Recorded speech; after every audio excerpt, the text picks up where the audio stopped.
श्री गणेशाय नमः। पंचमे अंशे नवमो अध्यायः। श्रीपराशर उवाच तस्मिन् रासभृदेतेय सानुगे विनिपातिते सौम्यं तदोपगोपिनां रमयं तार्वणं बभूव। ततस्तौ जातहर्षो तु वसुदेवसुतावुभौ हत्वा धेनुकदैतेयं भाण्डीर्भट्टमागतौ श्वेलमानौ प्रगायन्तौ विचिन्वन्तौ च पादपां चार्यन्तौ च गादूरे व्याहरन्तौ च नामभिः। निर्योगपाशस्कन्धौ तौ वनमालाविभूषितौ शुशुभाते महात्मानौ बालशृङ्गाविवर्षभौ सुवर्णाजनचूर्णाभ्यां तौ तदारुषिताम्बरौ महेन्द्रायुधसंयुक्तो श्वेतकृष्णाविवाम्बुधौ चेरतुलोकसिद्धाभिः क्रीडाभिरितरेतरम् समस्तलोकनाथानां नाथभूतौ भुवं गतौ मनुष्यधर्मभक्तौ मान्यन्तौ मनुष्यतामः तजातिगुणयुक्ताभिः क्रीडाभिश्वेरतुर्वनमा ततस्त्वान्दौलिकाभीक्ष नियुदशैव महाबलौ व्यायामचक्रतुस्तत्र क्षेपणीयस्तथा शम्भिः तलीलप्सुरसुरसत्तत्र उभयो रममाणयो आजगाम प्रलम्बाख्यो गोपवेशतिरोहितः सोऽवगाहत निःशंस्तेषां मध्यं मानुषः मानुषं वपुरास्थाय प्रलम्बो दानवोत्तमः तयोच्छिद्रान्तरः प्रेप्सुर्विषहं मनयतः कृष्णं ततो रोहिणो यम हन्तुं चक्रे मनोरथम् हरिणा क्रीडनं नाम बालक्रीडनकं ततः प्रकुर्वन्तो हि ते सर्वे द्वौ द्वौ युगपदुत्थितौ श्रीदाम्ना सह गोविन्द प्रलम्बेन तथा बला गोपालैर्परेशान्य गोपाला पूपलुस्ततः श्रीदामानं ततः कृष्ण प्रलम्ब रोहिणी सुतः जितवान् कृष्ण पक्षी यैर्गोपैरन्नय्य पराजिता ते वाहयन्तस्तत्त्वं योनयं भाण्डीरमः वटमेत्य वै पुनर्निवव्रतुः सर्वे ये ये तत्र पराजिता सङ्कर्षणं तु स्कन्देनः शीघ्रमुत्क्षिप्य दानव नभस्थलं जगामाशुः सचन्द्र इव वारिध असहन रोहिणेयस्य सभारं दानवोत्तम ववृद्धे स महाकाय प्रावृषीव बलाहक सङ्कर्षणस्तु तं दृष्ट्वा दग्धशैलोपमाकृतिं त्रगदां लम्बाभरणं मुकुटाटोपमस्तकं रौद्रं शकटचक्रांशम पादन्यासचलत्क्षितिम् अभीतमनसा तेन रक्षसारोहिणी सुता हिरयमाणा सत्ततः कृष्णमिदं वचनं ब्रवीत् कृष्ण कृष्ण हि ये घोषः पर्वतोग्रमूर्तिना केनापि पश्यदैतये गोपालच्छधरूपिणा यदत्र साम्प्रतं कारय मया मधुनिषूदन तत्कथ्यतां प्रयातयेष दुरात्मातीत्वरान्वितः श्रीपराशरुवाच तमाहारामं गोविन्दः स्मितभिनोष्टसम्पुटः महात्मा रोहिणेयस्य बलवीर्यप्रमाण्डितः श्रीकृष्णवाच किमयं मानुषो भावो व्यक्तमेवावलम्भयते सर्वात्मनं सर्वगुहानां गुहगुहात्मना त्वया स्मराशेष जगद्वीज कारणं कारणाग्रजमा आत्मामेकं तदच्च जगत्यै काण्वे च यत्तः किं न वेत्सि यथाहं च त्वं चैकं कारणं भुवः भारावतारणार्थाय मृत्युलोकमुपागतौ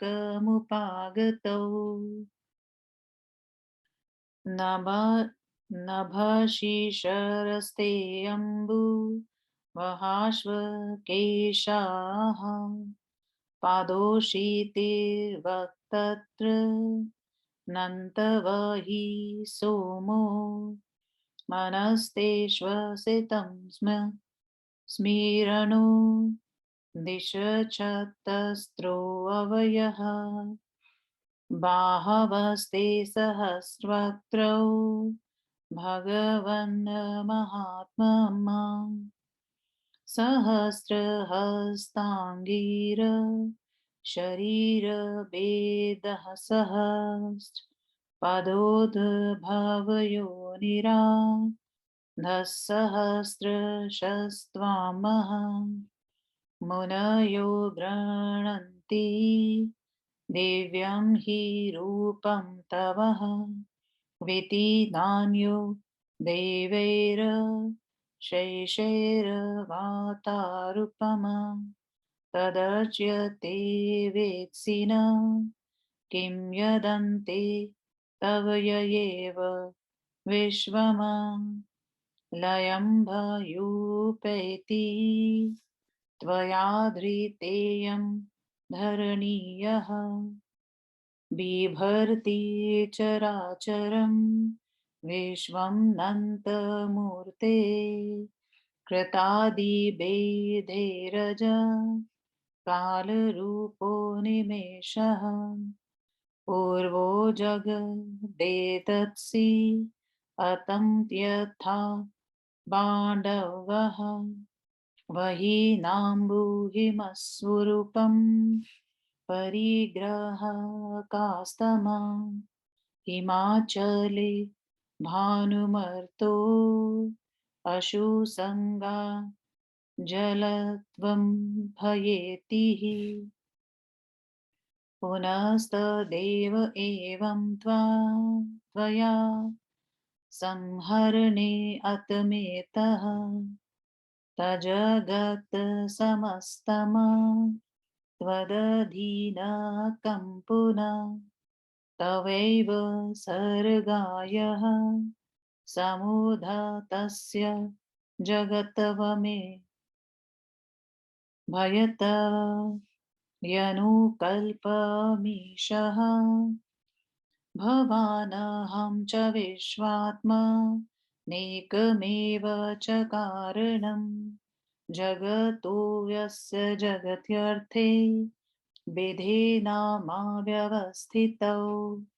तत्संयर्यतां मेयात् मसत्वयात्मा जहि दानवं मानुष्य मेवावलम्भय बन्धूनां क्रियतां हि तमः। श्रीपराशरुवाच इति संस्मारितो विप्र कृष्णेन सुमहात्मना विहस्य पीडयामास प्रलम्बं बलवान् बलः मृष्टिनासो हनन्मूर्ध्नि कोपसरक्तलोचनः तेन चास्य प्रहारेण बहिर्याते विलोचने स निष्कासित मस्तिष्कौ मुखात् शोणितमुद्धमना निपात महि पृष्ठेय दैत्यवर्यो ममार्च प्रलम्बं निहतं दृष्ट्वा बलेनाद्भुतकर्मणा प्रहष्टास्तुष्टुवर्गोपास् साधु साध्वीति चाब्रुवन् संस्तूयमानुगोपैस्तु रमो दैत्यनिपातिते प्रलम्बे सह कृष्णेन पुनर्गोकुलमाययौ इति श्री विष्णु महापुराणे पंचमे अंशे नवमो अध्यायः। नवमा अध्याय प्रलंबासुर का वध। श्री पराशर महर्षि ने कहा, उसके पश्चात अपने अनुचरों के साथ गर्दभ रूपधारी दैत्य को मार दिए जाने पर वह वन गोपों के लिए अत्यधिक सुखद हो गया। उसके बाद प्रसन्न होते हुए वसुदेव जी के वे दोनों पुत्र धेनुकासुर को मारकर भांडीर वट वृक्ष के पास आ गए। उसके पश्चात सिंह के समान नाद करते हुए, गीत गाते हुए तथा रहने योग्य वृक्षों को खोजते हुए, दूर तक गायों को चराते हुए तथा उन्हें नाम ले लेकर पुकारते हुए, कंधे पर गायों के बांधने की रस्सी को लटकाए हुए तथा वनमाला से संलंकृत वे दोनों महात्मा छोटे छोटे सींगों वाले बछड़ों के समान सुशोभित होते थे।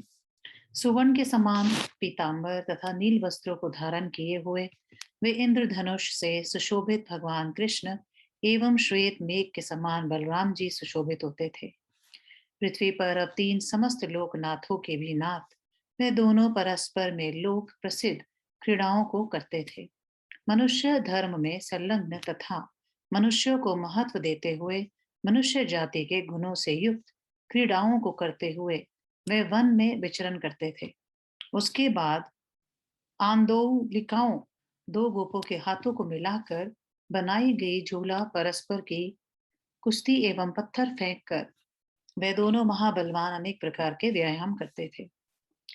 खेतेते हुए उन दोनों को उठा ले जाने की इच्छा से गोप वेश में अपने को छिपा कर वहां पर प्रलंबासुर आया। मनुष्य नहीं होकर भी वह निशंक भाव से उन सबों के बीच में घुस गया। दानव श्रेष्ठ प्रलंब उस समय मनुष्य का रूप बनाए थे। उन दोनों की असावधानी की प्रतीक्षा करता हुआ उसने श्री कृष्ण को तो सर्वदा अभिसहा समझा, अतः बलराम जी को मारने का मन बनाया। उस समय हरिणा क्रीडनक नामक क्रीड़ा प्रारंभ हुई और एक साथ दो दो बालक उठे। श्री धामा के साथ श्री कृष्ण और प्रलंब के साथ बलराम जी एवं दूसरे बालकों के साथ दूसरे गोपाल कूदने लगे। कृष्ण पक्षीय दूसरे गोपों ने दूसरे पक्ष वालों को हरा दिया। श्री कृष्ण ने श्री दामा को तथा बलराम जी ने प्रलंब को जीत लिया। वे एक दूसरे को अपनी पीठ पर ढोते हुए भांडीर वट तक लाए और हारने वाले वहां से पुनः लौट आए। दानव प्रलंबासुर बलराम जी को अपने कंधे पर चढ़ाकर शीघ्रता से आकाश की ओर उसी तरह चल पड़ा जिस तरह चंद्रमा के साथ मेघ जाता हो। श्री बलराम जी के समर्थ दानव श्रेष्ठ वर्षा काल में बढ़ने वाले मेघ के समान बढ़कर बृहदाकार हो गया।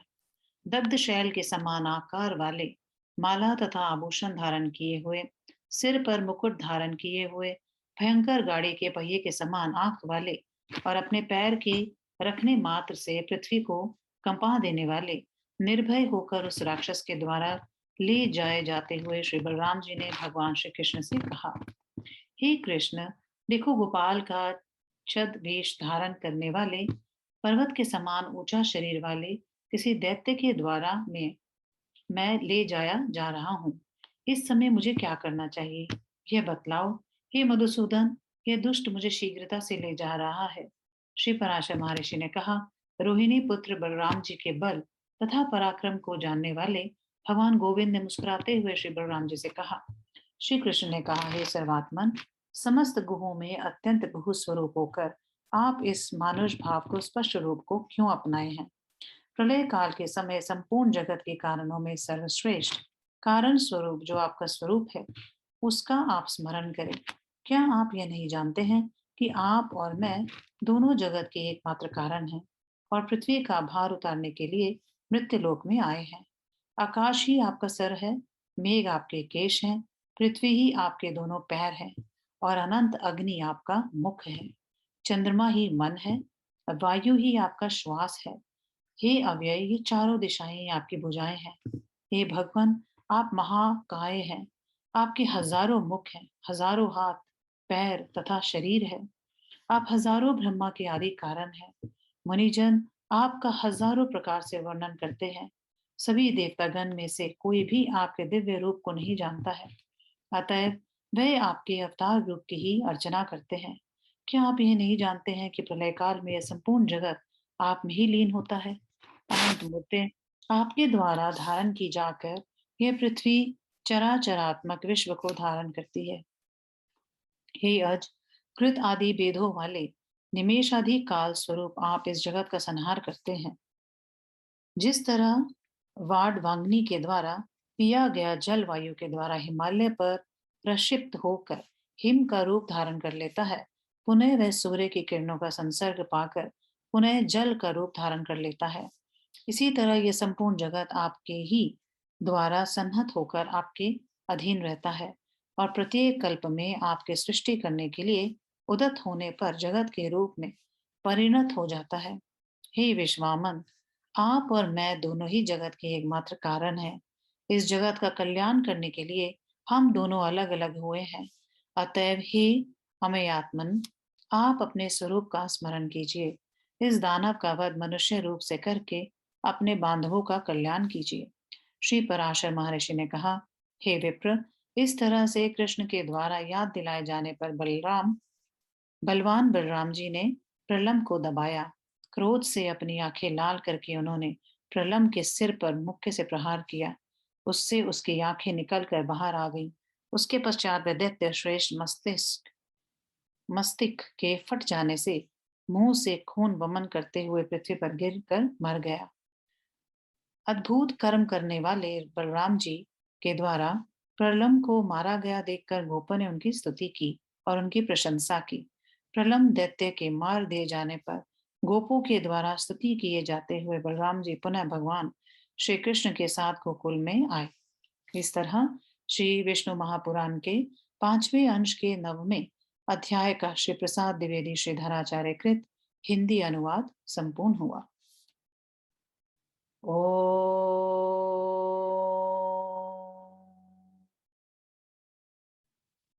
नमो भगवते वासुदेवाय।